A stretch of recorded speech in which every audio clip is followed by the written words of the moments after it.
Hello students, आप सभी का वेलकम है गुरुकुल हब यूट्यूब चैनल पर।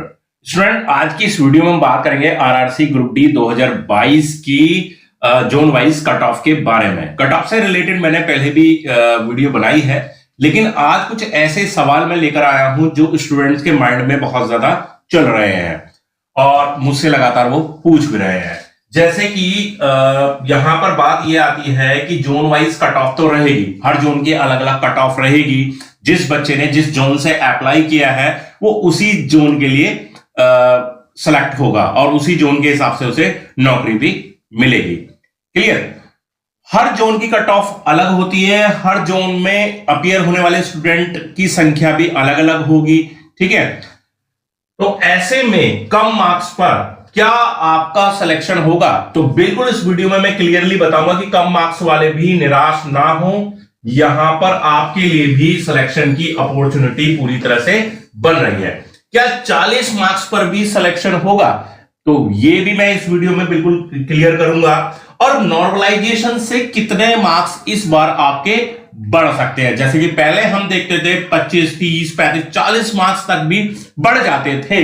40 मार्क्स बढ़ने का मतलब ये होता है भैया कि अगर किसी बच्चे के 35 मार्क्स भी हैं और उसके 40 मार्क्स बढ़ जाएं नॉर्मलाइजेशन से, यानी कि रॉ स्कोर अगर उसका 35 है और 40 बढ़ जाए तो कितना हो जाएगा? 75, और वो फाइनली सेलेक्ट भी हो जाएगा। तो क्या इस बार ये मार्क्स भी बढ़ेंगे नॉर्मलाइजेशन से? यहां पर भी असर पड़ेगा। तो वो सारी बातें यहां पर मैं स्टेप टू स्टेप इस वीडियो में करूंगा। लेकिन इससे पहले मैं ये जानना चाहूंगा, और सभी बच्चे जो भी इस वीडियो को देख रहे हैं वो ध्यान से सुने कि आपके मार्क्स, जिन भी बच्चों के मार्क्स 50 से कम है, मतलब जो रॉ स्कोर है, रॉ स्कोर जिनका 50 से कम है, वो मुझे एक बार कमेंट में जरूर से बताएं कि उनका कितना स्कोर है। क्लियर? जिन भी बच्चों के 50 से कम मार्क्स हैं उनको क्या क्या बताना है जान लीजिए। 50 से कम होने चाहिए मार्क्स, और उनको यह बताना है कि उनके मार्क्स कितने बन रहे हैं। ठीक है, मार्क्स कितने बन रहे हैं, साथ ही किस जोन से उन्होंने अप्लाई किया है, ये मुझे एक बार कमेंट में जरूर से बताएं। और साथ ही ये बताएं कि वो किस कैटेगरी से बिलोंग करते हैं। ठीक है, तो ये तीन चीजें मुझे कमेंट में जरूर से बताएं जिनके 50 से कम मार्क्स बन रहे हैं, ताकि मैं इस पे और डीप जाकर चीजें एनालाइज कर पाऊं और आपके सामने शेयर कर पाऊं। तो गाइस, जैसे कि हर एग्जाम में एक अपॉर्चुनिटी बनती है कम मार्क्स वालों के लिए, तो यहां पर भी बिल्कुल बन रही है। तो जिन बच्चों के भी कम मार्क्स में बिल्कुल निराश ना हो, उनके लिए पूरी यहां पर अपॉर्चुनिटी बन रही है कि आप भी अपने जोन में सेलेक्ट हो पाएंगे। जैसा कि मैंने अपने लास्ट वीडियो में कट ऑफ के बारे में आपके सामने कुछ बातें शेयर की थी कि कुछ जोन ऐसे हैं जहां पर 50 या 50 से कम मार्क्स वाले भी सेलेक्ट होंगे, और ऐसा बिल्कुल देखने में मिलेगा। लेकिन इसके अलावा कुछ जोन ऐसे भी हैं जहां हाई कट ऑफ है, लेकिन वहां पर भी कम मार्क्स वाले भी सेलेक्ट होंगे। तो उसके पीछे कुछ कारण हैं। जैसे कि मैंने बताया था कि इस बार अपीयरिंग होने वाले स्टूडेंट की संख्या 50% से भी कम है। मतलब ओवरऑल अगर हम बात करें कि जिन बच्चों ने इस एग्जाम के लिए अप्लाई किया था और एग्जाम में भाग लेने वाले, यानी कि एग्जाम देने वाले स्टूडेंट की संख्या आधी से भी कम देखने को मिल रही है। और जब भी कभी ऐसा होता है कि जब एग्जाम देने वाले बच्चों की संख्या कम हो जाती है, तो उस स्थिति में कट ऑफ भी काफी कम होती है, और इससे काफी सारे फायदे हमें मिलते हैं। एक तो बच्चे कम हुए, कट ऑफ कम होगी। कट ऑफ का कहने का मतलब है सबसे पहले तो रॉ स्कोर वाला मैटर यहां पर काम करता है। उसके बाद जब नॉर्मलाइजेशन लगाया जाता है, तो जब स्टूडेंट की संख्या वहां पर कम है, तो नॉर्मलाइजेशन का बहुत अच्छा इफेक्ट उन सभी स्टूडेंट पर पड़ता है। तो कहीं कहीं तो ऐसी भी स्थिति बनेगी कि मान लीजिए, हालांकि यहां पर मार्क्स के आधार पर नॉर्मलाइजेशन नहीं होना है, यहां पर परसेंटाइल के बेसिस पर नॉर्मलाइजेशन होना है। तो यहां पर कुछ केसेस में ऐसा भी देखने को मिलेगा जोन में, जहां पर 35 मार्क्स वाला, 35 से 40 मार्क्स वाला बच्चा भी फाइनली सेलेक्ट हो जाएगा। क्योंकि जब परसेंटाइल बेसिस पे, जैसा कि मैंने परसेंटाइल नॉर्मलाइजेशन के बारे में पूरा डिटेल में एक वीडियो बनाया था, उस वीडियो को देख लेना जिन बच्चों ने नहीं देखा है। इस वीडियो के लास्ट में मैं उसको शेयर भी कर दूंगा।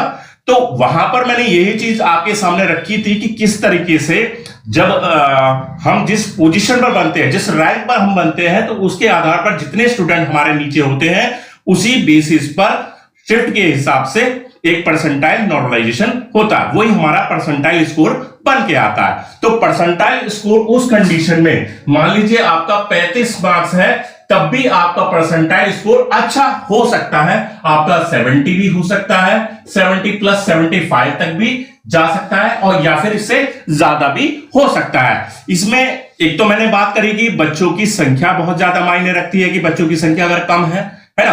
दूसरा, अगर आपकी शिफ्ट का पेपर थोड़ा टफ है अन्य शिफ्ट के मुकाबले, तब भी यहां पर एक बहुत अच्छा बेनिफिट मिलता है, यानी कि 35 से 40 मार्क्स वाला बच्चा भी यहां पर सिलेक्शन ले सकता है। और इस बात को बिल्कुल मैं गारंटी से, दावे के साथ आपके सामने रख रहा हूं। ठीक है, ये तो भाई रही बात नॉर्मल कैंडिडेट की। अगर आप किसी रिजर्व कैटेगरी से बिलोंग करते हैं, अगर आप किसी भी रिजर्व कैटेगरी में हैं, तो ये 35 मार्क्स आपका 30 मार्क्स तक भी जा सकता है। यानी कि अगर आप SC ST कैटेगरी से बिलोंग करते हैं और आपके मात्र 30 मार्क्स भी बन रहे हैं, तब भी आपको उस सिचुएशन में, मैंने 3-4 कारण बताए हैं, उसी बेसिस पर आपका यहां पर सिलेक्शन हो सकता है। कौन सा, मैं फिर से रिपीट करता हूं कि जिस भी जोन से आपने अप्लाई किया है, उस जोन में अपेयरिंग स्टूडेंट की संख्या, मतलब अप्लाई करने वाले स्टूडेंट की संख्या के मुकाबले काफी कम है, क्योंकि कुछ जोन ऐसे भी देखने को मिले हैं जहां पर 60% तक बच्चे एग्जाम से आउट रहे हैं, मात्र 40% बच्चों ने ही एग्जाम दिया है। तो उस कंडीशन में, साथ ही जिस शिफ्ट में आप पेपर दे रहे हैं, उस शिफ्ट का पेपर अन्य शिफ्ट के मुकाबले 10 से 12 मार्क्स टफ भी है। और ठीक है, दो तो कारण ये हो गए। और तीसरा, अगर आप किसी रिजर्व कैटेगरी से, SC ST कैटेगरी से, तो उस कंडीशन में आप 30 मार्क्स पर भी ये समझ सकते हैं कि हां, आपका यहां पर सिलेक्शन तय हो जाएगा। क्लियर, आपको ये सारी चीजें क्लियर पता चली।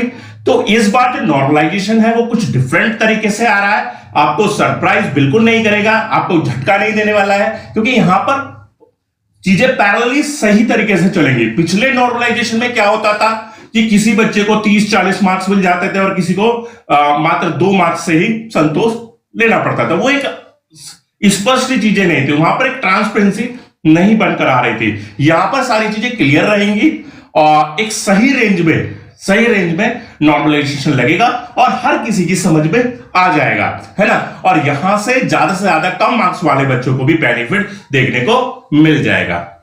क्लियर गाइस, तो आज की इस वीडियो में यही कुछ पॉइंट्स थे जो मुझे आपके साथ शेयर करने थे, कि कम मार्क्स वाले भी बिल्कुल निराश ना हो, उनके लिए बेहतर अपॉर्चुनिटी है इस बार। अगर आपके 40 मार्क्स हैं या उससे भी कम मार्क्स है, तो भी आप यहां पर सिलेक्शन ले सकते हैं। नॉर्मलाइजेशन जो होगा वो एक परसेंटाइल बेसिस पे होगा, तो वहां मार्क्स 35-40 तो नहीं बढ़ेंगे, लेकिन आपके कितने भी मार्क्स हैं उसमें आपको बहुत अच्छा बेनिफिट कम स्टूडेंट होने की वजह से मिलेगा, टफ पेपर होने की वजह से मिलेगा।